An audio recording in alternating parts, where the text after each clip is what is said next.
전도서 12장 1절에서 2절까지 말씀 우리 한 목소리로 함께 읽습니다. 시작. 너는 청년의 때에 너의 창조주를 기억하라. 곧 공고한 날이 이르기 전에 아무 낙이 없다고 할 해들이 가깝기 전에 해와 빛과 달과 별들이 어둡기 전에 비 뒤에 구름이 다시 일어나기 전에 그리하라. 아멘. 네, 우리는 12월 한 달 동안 전도서 말씀을 묵상하였습니다. 이 세상의 부귀영화를 모두 다 누려본 자가 그 모든 것이 헛되다라고 고백하는 그 내용의 말씀을 묵상하였습니다. 그리고 더 나아가서 모든 것이 헛된 이 세상에서 우리가 무엇을 붙들어야 하는가 하는 그 지혜의 말씀을 우리가 들을 수 있었습니다. 여러분은 이 전도서 말씀을 묵상하면서 어떤 변화를 경험하셨습니까? 어떤 생각의 변화? 어떤 마음의 변화? 어떤 삶의 변화? 어떤 태도의 변화를 경험하셨습니까? 우리가 이 전도서 말씀을 통해서 이러한 것들을 돌아볼 수 있었습니다. 우리는 세상에 헛된 것을 붙들고 살아가고 있는지 아니면 영원한 하나님 나라를 붙들고 살아가고 있는지, 우리는 우매한 자인지 아니면 하나님의 지혜를 가진 자인지. 전도자는 이 글의 마지막에 이르러서 우리에게 다시 한번 교훈의 메시지를 주고 있습니다. 전도자가 우리에게 주는 메시지, 그 첫 번째는 무엇이냐면 창조주를 기억하라라는 겁니다. 전도서 12장 1절 상반절 말씀입니다. 너는 청년의 때에 너의 창조주를 기억하라. 아멘. 보통 이 청년의 때라는 말씀 때문에 많은 분들이 이거는 젊은이들을 향한 말씀일 거야, 이거는 그냥 청소년들이나 대학생 아니면 시집 장가가기 전에 사람에게 주는 말씀일 거야 라고 생각하며 이 말씀을 깊이 묵상하지 않을 수 있습니다. 그런데 보통 성경에서 이 청년이라는 단어를 사용할 때에는 단순히 10대, 20대만을 의미하는 것이 아니라 전쟁에 참여할 수 있는 모든 자들을 의미합니다.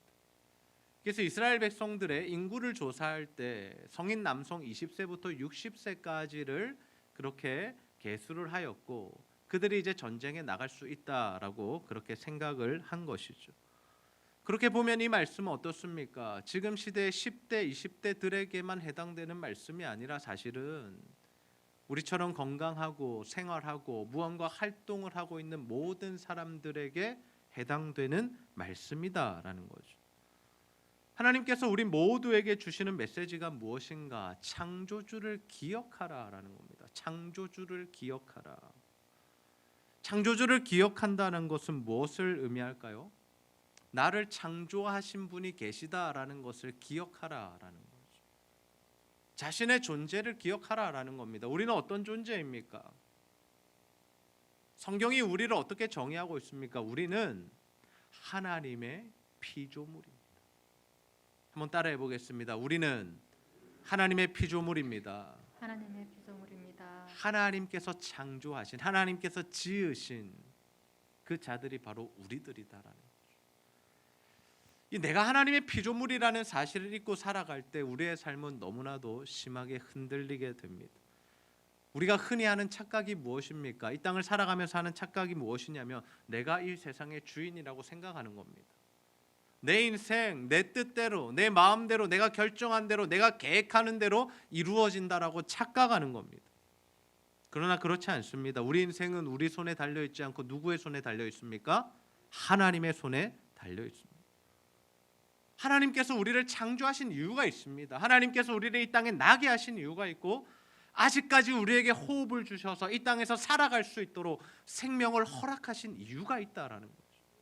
창세 전부터 하나님은 다 계획하고 계셨다라는 겁니다. 근데 우리가 하나님의 뜻대로 살지 않고 하나님의 원하심이 무엇인지 알지 못하고 자꾸만 내 뜻과 내 생각과 내 계획대로 살아갈 때 우리 인생에 하나님께서 주시는 것이 무엇이냐면 바로 교정의 시간입니다. 교정의 시간. 그 교정이 어떻게 나타나는 겁니까? 고난으로, 문제로, 아픔으로, 풀리지 않는 어려움들로 우리에게 나타난다라는 거죠. 하나님께서 이 어려움들을 주시는 이유가 뭐냐? 우리가 미워서 주시는 것일까요? 아니죠. 하나님께서 우리 인생 가운데 문제를 주시고 고난을 주시는 이유가 분명히 있습니다. 그 이유가 무엇이냐면 돌아오라라. 돌아와. 이스라엘 백성들이 하나님을 떠나서 이 땅에서 살아갈 때 가나안 땅을 선물로 받은 이후에 하나님의 말씀대로 살기를 원하셨는데 나만 사랑하라고 하셨는데 그들이 자꾸 세상을 사랑하고 다른 신들을 섬기고 우상을 숭배할 때 하나님께서 선지자들을 계속해서 보내셔서 하셨던 동일한 메시지, 그 메시지가 무엇이냐면 여호와께 돌아오라라는 겁니다. 여호와께 돌아오라. 돌아오기만 하면 내가 받아주겠다, 용서해주겠다, 다시금 너희와 사랑의 관계를 맺어주겠다라는 것이 하나님께서 수많은 선지자들을 보내줘서 이스라엘 백성들에게 선포하신 메시지였습니다. 이스라엘 백성들이 이 메시지를 듣고 어떻게 반응합니까? 대수롭지 않게 반응합니다. 무시해버립니다. 아니 듣기 싫다고 그 메시지를 전하는 선지자들을 미워하고 때리고 감옥에 넣고 심지어 죽여버리기까지 했다라는 거죠.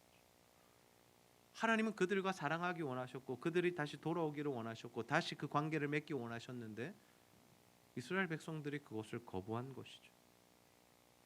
그래서 결국에 그들의 모습이, 그들의 나라가 어떤 모습으로 끝이 나느냐, 바벨론에게 멸망을 당하고 3분의 1은 죽고 3분의 1은 포로로 끌려가고 3분의 1은 그 땅에 남아서 거지같이 사는 모습으로 그들의 마지막이, 결론이 그렇게 맺어졌다는 거죠. 물론 그 이후에 포로에서 돌아오지만, 그리고 그 땅에 예수님께서 다시 오시지만 이스라엘 백성들은 그렇게 실패한 인생을 살아갈 수밖에 없었다라는 거죠. 우리가 연말에 돌아보아야 할 것이 무엇입니까? 우리가 이 연말에 돌아보아야 할 것은 무엇이냐면 나는 정말 창조주를 기억하며 살아가고 있는가 하는 것. 나는 정말 하나님의 피조물로서의 삶을 살아가고 있는가? 나는 올 한 해 정말 하나님께서 나에게 원하시는 일들을 감당하고 살았는가? 내가 원하고 내가 바라고 내가 계획했던 일들을 잘 이루어서 내가 1년 동안 잘 살았다고 평가하는 것이 아니라 내가 정말 하나님의 말씀에 근거해서 하나님이 기뻐하시는 일들을, 하나님이 원하시는 일들을, 이 복음의 본질을 붙드는 삶을 살아서 하나님 보실 때 정말 하나님이 평가하실 때 잘 살았다고 평가받을 만한 그런 삶을 살았는가를 우리가 이 연말에 돌아볼 수 있어야 한다라는 거죠. 우리는 자꾸만 내가 주인된 인생을 살고 싶어 합니다. 내 뜻이 이루어지기 바라고 내 소원이 성취되기를 바라죠. 근데 그 꿈이라는 것이, 나의 뜻이라는 것이 하나님으로부터 온 것이라면 괜찮습니다. 하나님이 우리에게 말씀하셨고 하나님께서 우리를 인도하셔서 그 길 가운데서 하나님 주시는 열매를 맺었다라면 그것은 복된 인생입니다. 그러나 그것이 내 마음에서 나왔고 죄악된 본성에서 나왔고 쓴뿌리에서 나왔다라면 그것은 아무리 잘 되어도 오히려 그것이 우리에게 독이 된다라는 거죠. 저는 우리 모두가 정말 나를 창조하신 그 하나님, 그 하나님을 기억하는 삶을 살아가게 되시기를 소원합니다. 하나님의 뜻 안에서 살아가십시오. 나를 창조하신 그 하나님, 나를 이 땅에 보내신 하나님, 나를 이 자리에 있게 하신 하나님, 나를 우리 가정에 보내신 하나님, 그 하나님께서 나를 보내신 이유를 기억하며 그 하나님 앞에서 그 뜻을 이루는 삶을 살아가는 저와 여러분 다 되시기를 주님의 이름으로 축복합니다. 두 번째, 전도자가 우리에게 주는 메시지는 죽음을 생각하라입니다. 죽음을 생각하라. 전도서 12장 1절 하반절에서 2절 말씀 함께 한번 읽어보겠습니다. 시작. 곧 공고한 날이 이르기 전에 나는 아무 낙이 없다고 할 해들이 가깝기 전에 해와 빛과 달과 별들이 어둡기 전에 비 뒤에 구름이 다시 일어나기 전에 그리하라. 아멘. 우리가 창조주를 기억하며 살아야 하는데 언제 기억해야 하느냐? 우리의 죽음이 오기 전입니다. 전도자는 공고한 날이 이르기 전에, 아무 낙이 없다라고 말하기 전에 창조주를 기억하라라고 하죠.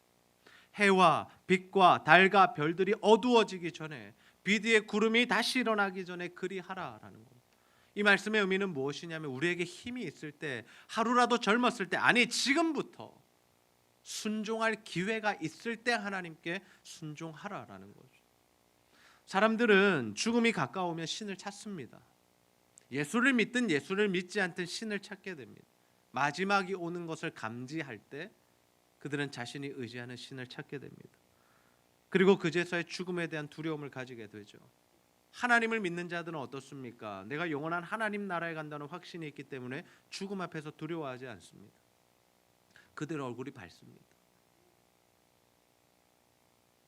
그런데 이 문제가 확실하지 않은 사람들, 내가 예수를 믿어서 죽으면 천국 간다는 이 구원의 확신이 없는 사람들은 죽음 앞에 서면 벌벌벌벌 떨고 얼굴이 새까매진다라는 거죠. 죽음의 문제가 해결되지 않았기 때문입니다. 그러나 그때 가서 창조주를 기억하면 너무 늦다라는 거죠. 물론 하나님의 은혜가 있습니다. 어떤 은혜가 있습니까? 예수님 십자가 달리실 때에 그 우편에 달렸던 강도는 그 자리에서 예수를 믿기로 작정하고 예수님께 자신의 영혼을 의탁하여 네가 나와 함께 천국에 있으리라, 낙원에 있으리라는 약속을 받았기 때문이죠. 근데 그 구원의 방법을 우리가 좋은 방법이라고 말할 수는 없다라는 거죠. 그러니 이 세상을 살아가는 자들에게 참된 지혜는 무엇인가? 전도자가 우리에게 알려주는 그 참된 지혜는 무엇인가? 살아있을 때에 죽음을 생각하고 살라라는 거. 나의 죽음을 생각하고 살라라는 거. 우리가 죽음을 생각한다는 것은 무엇을 의미합니까? 내가 유한한 존재다라는 것을 인정하는 겁니다. 하나님 앞에서 나는 언제라도 죽을 수 있는 존재다라는 것을 인정하는 거죠. 하나님만이 영원하시고 하나님 나라만이 영원하고 그 나라의 삶만이 진정한 가치가 있다라는 것을 하나님 앞에서 고백하며 사는 일이죠. 우리가 예수를 믿지만 신앙생활을 하지만 이 사실을 놓치고 살 때가 너무나 많습니다. 물론 하나님을 믿죠. 구원에 대한 확신도 가질 수 있습니다. 죽으면 천국 간다는 거 우리가 잘 알고 있습니다. 그런데 이 세상을 살아가면서 우리가 무엇을 붙들고 살아가고 있습니까? 정말 하나님 나라를 붙들고 살아가고 있나요? 아니면 여전히 우리도 이 세상의 가치들만을 붙들고 그것들을 위해서, 그것들을 소유하기 위한 삶을 살아가고 있습니까? 우리가 젊을 때에는, 우리가 건강할 때에는 우리 인생에 아무런 문제가 없고 내 뜻대로 다 이루어질 때에는 죽음에 대하여 잘 생각하지 않습니다. 죽음은 먼 미래에 일어날 일로 생각하면서 살아갑니다. 나는 아니야. 나는 아직 한참 남았어. 내 인생은 아직 끝나지 않아 라고 생각하며 살아가죠. 그런 사실이 죽음이 굉장히 가까이 있다는 것을 우리는 기억해야 합니다. 평균 수명이라는 것이 있고 사람마다 기대 수명이라는 것이 있지만 그러나 오늘 밤이라도 하나님께서 우리를 부르신다면 우리는 다 내려놓고 가야 하는 존재다라는 거죠. 근데 사실은 이 죽음보다 두려운 게 있습니다. 우리가 이 죽음을 두려워할 것이 아니라 죽음보다 두려워해야 할 것이 있는데 그것이 뭐냐면 죽음 이후에 심판이 있다는 사실입니다. 예수를 믿지 않는 사람들은 죽음 자체를 두려워하지만 우리는 죽음을 두려워하지 않습니다. 그러나 죽음 이후에 있는 일을 두려워해야 되는데 그것이 심판이다. 하나님 앞에 서게 된다는 겁니다. 우리는 하나님 앞에 서게 됩니다. 그리고 우리가 하나님 앞에서 어떻게 살았고 하나님을 어떻게 예배했고 하나님의 말씀을 얼마나 지켰는지에 따라서 하나님의 심판을 받게 된다라는 거죠. 부끄러움을 당할 자가 있다라고 말씀하셨습니다. 부끄러움을 당할 자가 있다. 우리가 연말에 묵상해야 할 것은 우리의 죽음입니다. 우리의 죽음. 죽음을 묵상하는 것을 무의미한 일이나 회의적인 일로 생각하지 마십시오. 아이고 이렇게 건강한데 뭘 죽음을 생각하고 삽니까? 5년, 10년, 20년 더 살아야죠. 맞습니다. 하나님 안에서 건강하게 사셔야 됩니다. 그러나 날마다 죽음을 묵상하는 자들만이 무엇을 붙들 수 있느냐? 하나님 나라를 붙들 수 있습니다. 영원한 가치를 붙들 수 있는 겁니다. 내 삶이 계속되고 내 삶이 영원하고 내 삶에 문제가 없다라고 생각하는 사람들은 자꾸 세상의 것들을 붙들게 됩니다. 내가 살아야 하니까 이곳에서 살아야 하고 여기서 누려야 하고 이것들을 가져야 하겠으니까. 근데 죽음을 생각하는 자들은 뭘 생각하는 겁니까? 하나님 나라를 생각하는 겁니다. 꼭 아프다고 하나님 나라 생각하는 거 아닙니다. 꼭 나이가 많아졌다고 하나님 나라 생각하는 거 아닙니다. 젊어서도 지금 이 순간부터 우리가 죽음을 생각하고 산다면 하나님 나라의 가치를 붙들 수 있다라는 거죠. 그래서 우리가 죽음을 기억하게 되면 우리의 하루의 삶이 변하게 됩니다. 왜요? 오늘 하루가 하나님께서 허락하신 선물임을 암과 동시에 이 날이 마지막 날일 수도 있다는 생각을 하며 살아가기 때문이죠. 만약 우리의 인생이 시한부 인생이라면 어떤 삶을 사시겠습니까? 우리가 의사에게 갔더니 당신 이제 일주일밖에 못 삽니다. 길어야 2주일입니다. 준비하십시오 라는 말을 듣게 되었다라면 그럼 그 일주일 동안 뭐 하시겠습니까? 뭐 하시겠습니까?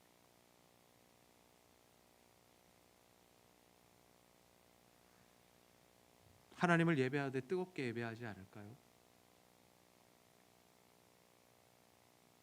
하나님 앞에 엎드려 예배하지 않을까요?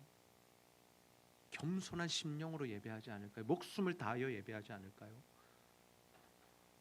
우리는 오늘도 예배가 있고 다음 주도 예배가 있고 그 다음 주도 예배가 있고 내년에도 예배를 드린다고 생각하기 때문에 이 예배에 목숨을 걸지 못하는 거죠. 그러나 오늘의 예배가 나의 마지막 예배라고 생각한다라면, 내가 이 예배 드리고 하나님 앞에 서야 된다라고 생각한다면 우리의 태도와 자세가 달라지지 않겠습니까? 가족을 사랑하는 것, 이웃을 사랑하는 것 다 마찬가지일 것입니다. 가장 가치 있는 일에 우리의 시간을 사용할 겁니다. 아주 계획적으로 하나님이 원하시는 일, 그 일에 우리의 생명을 걸게 될 것입니다. 저는 우리가 이 죽음을 생각하는 삶을 통해서 세상을 붙드는 것이 아니라 하나님을 붙들고 살아가게 되기를 소원합니다. 그래서 하루를 살더라도, 우리가 언제 하나님의 부르심을 받아 하나님 나라 갈지 모르지만 이 하루를 살더라도, 오늘을 살더라도 정말 하나님이 기쁘시게 하는, 하나님을 기쁘시게 하는 그 삶을 살아가는 저와 여러분 다 되시기를 주님의 이름으로 축복합니다. 전도자가 우리에게 주는 메시지 세 번째, 여호와 신앙을 전수하는 것입니다.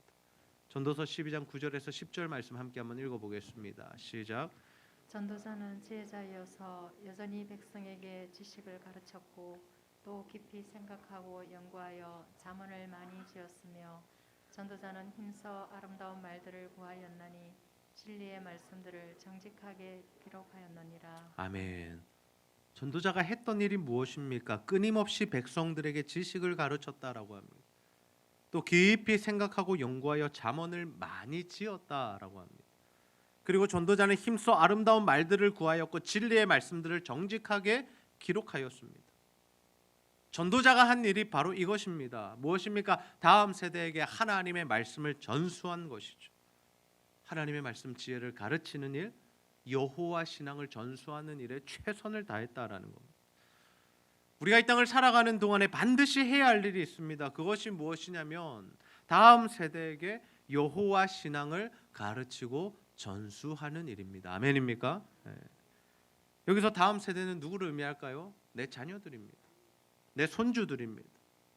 교회 주일학교 학생들이고 이 땅의 이 지역의 젊은이들이고 더 나아가서는 아직 예수를 믿지 않는 자들과 그리고 교회에 처음 나오기 시작한 그 자들까지도 다 다음 세대에 포함되는 사람들이죠. 전도자가 이 책을 기록한 이유를 뭐라고 설명하고 있냐면 자신의 아들이 하나님을 경외하는 삶을 살게 하기 위해서 이 책을 기록했다라고 말씀하고 있습니다. 전도자가 원했던 건 뭡니까? 내 아들이 정말 하나님을 알아서 하나님을 경외하는 자가 되어서 하나님께 복받는 인생을 살기 원했다라는 거죠.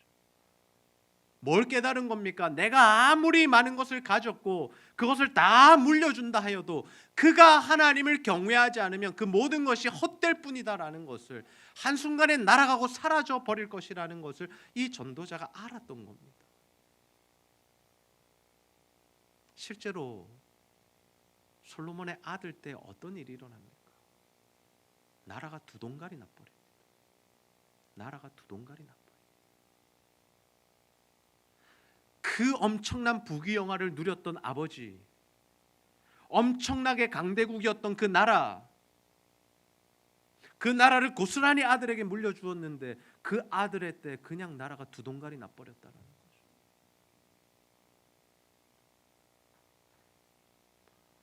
르호보암이 여호와 신앙을 가지지 못했기 때문에 일어난 일입니다. 우리는 자녀들에게 무엇을 가르치고 있습니까? 뭘 가르치고 계십니까? 무엇을 강조하고 계십니까? 혹시 우리가 자녀들에게 말하고 가르치고 날마다 교훈하고 강조하는 것들이 세상이 말하는 것과 똑같지는 않습니까?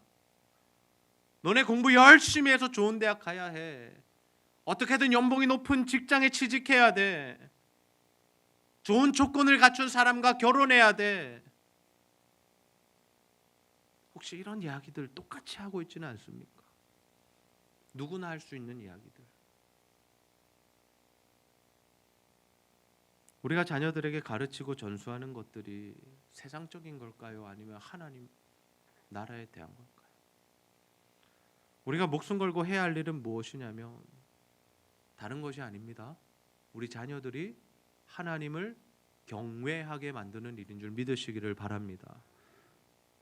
그들이 하나님을 경외하게 하려면 어떻게 해야 됩니까? 아이 때부터, 어릴 때부터 예수를 인격적으로 만나게 해야 합니다. 성령으로 충만한 삶을 살도록 우리가 도와주어야 합니다. 그 과업에 실패해버리면 우리 아이들이 세상의 사람이 되어버린다라는 거죠. 세상의 사람이 된다는 것은 무슨 의미냐면 교회를 떠난다는 의미입니다. 다시는 교회로 돌아오지 않습니다. 왜? 그들에게 믿음이 없기 때문입니다. 하나님을 믿어야 될 이유를 모르고 세상의 가르침, 세상의 학문들을 배우다 보니까 하나님은 없는 것 같고 필요도 없고 믿을 가치도 없다고 생각하기 때문에 점점 젊은이들이 교회를 떠나고 예수를 떠나고 하나님을 믿지 않는 일들이 일어나고 있다라는 거죠. 모르겠습니다. 코로나 이후로 지금 한국 교회에 기독교 인구가 얼마나 될지는 모르겠습니다만은 이제는 20%가 되지 않을 겁니다. 10% 조금 넘을 겁니다. 근데 다음 세대들의 비중은 몇 프로인지 아세요? 3%라는 거예요. 어른들은 있는데 교회마다 어른들은 있는데 자녀들이 사라졌다라는 거죠. 왜 사라졌을까? 자녀를 낳지 않는 이유도 있겠죠. 점점 인구가 줄어들고 있으니까요. 그런데 정작 내 자녀들이 지금 교회에 나오지 않고 있기 때문입니다. 정작 우리 자녀들이 여호와 신앙이 없기 때문입니다. 하나님을 두려워하지 않고 하나님과 약속한 시간에 이 자리에 나와서 예배드리지 못하는 그런 모습이 되어버렸다라는 거죠.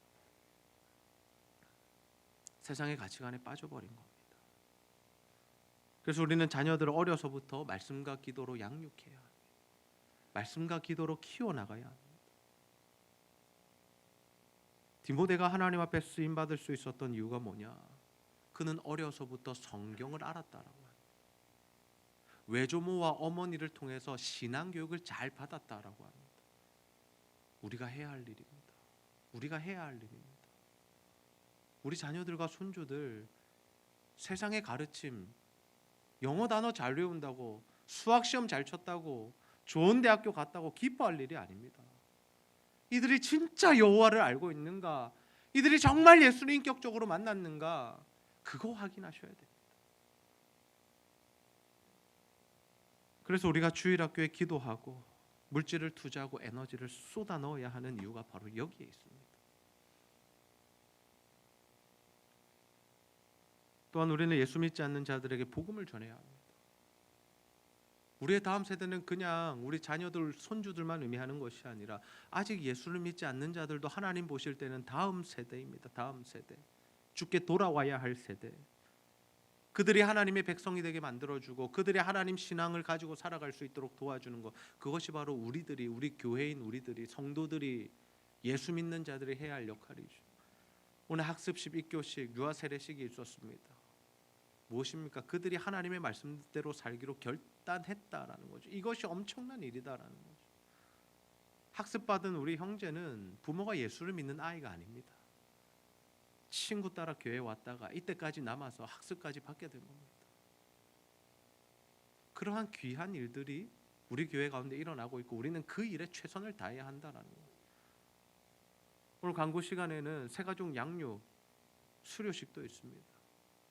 교회에 와서 신앙생활하면서 하나님의 말씀대로 세워가는 이 일들이 계속해서 이루어져야 한다라는 거죠. 교회가 이 마지막 시대에 집중해야 할 일이 무엇일까요? 뭐라고 생각하세요? 한 영혼 살리는 일입니다. 한 영혼에 대한 관심, 죽어가는 영혼을 살려내는 것, 내 자녀들부터 말씀대로 키워내는 거. 가정에서 부모가 자녀를 말씀으로 양육하고 교회가 모든 다음 세대들에게 하나님의 말씀을 가르치고 그들을 키워내고 그들이 여름이면 또 겨울이면 수련회로 주님을 인격적으로 만날 수 있도록 은혜를 체험할 수 있도록 지속적으로 후원하고 도와주는 것, 그것이 우리 부모 세대가 해야 할 일이다라는 거죠. 그들이 일평생 하나님을 경외하는 자가 될 때 우리가 그들을 지원하고 우리가 그들의 울타리가 되어주고 우리가 그들의 인생에 무언가 유산을 남겨주는 것보다 훨씬 더 복되게 살 수 있는 방법이 그들이 여호와 신앙을 가지고 살게 만들어주는 것인 줄 여러분 믿으시기를 바랍니다. 전도서 묵상이 마무리되었습니다. 올 한 해를 마무리하면서 하나님께서 우리에게 전도서 말씀을 주셨습니다. 모든 것이 헛된 세상 속에서 우리가 해야 할 일은 무엇이냐? 창조주를 기억하며 사는 것입니다. 창조주를 기억하고 우리의 죽음을 생각할 때에만 우리가 할 수 있는 일이 뭐냐면 영원한 것을 붙들 수 있기 때문입니다. 우리가 그 생각과 그 기억이 없으면 여전히 세상의 것들을 붙들고 거기에 목숨을 걸고 그렇게 살아갈 것입니다. 그러나 하나님을 바라보는 자들, 내 죽음을 생각하는 자들은 세상에 없어질, 썩어 없어질 것들이 아니라 영원한 그 하나님 나라를 붙드는 삶을 살아가게 될 줄로 믿습니다. 그 신앙을 가진 자들이 해야 할 일이 있습니다. 무엇입니까? 자녀들을, 후손들을 말씀으로, 기도로 양육하는, 여호와 신앙을 전수해 주는 것. 저는 우리 안에 이러한 믿음과 신앙과 또 하나님을 생각함과 또 영원한 것을 붙드는 이 거룩한 것들이 우리 안에 회복되어서 하나님이 주시는 복을 우리가 누릴 뿐만 아니라 우리 후손들에게, 우리 자녀들에게, 다음 세대들에게 정말 이 하나님의 말씀을 가르치고 여호와 신앙을 전수하여서 그들이 하나님께 복받게 하는, 그들이 정말 우리가 주는 복이 아니라 하나님이 주시는 복을 받게 하는 저와 여러분 다 되시기를 주님의 이름으로 축복합니다. 우리 시간 여호와께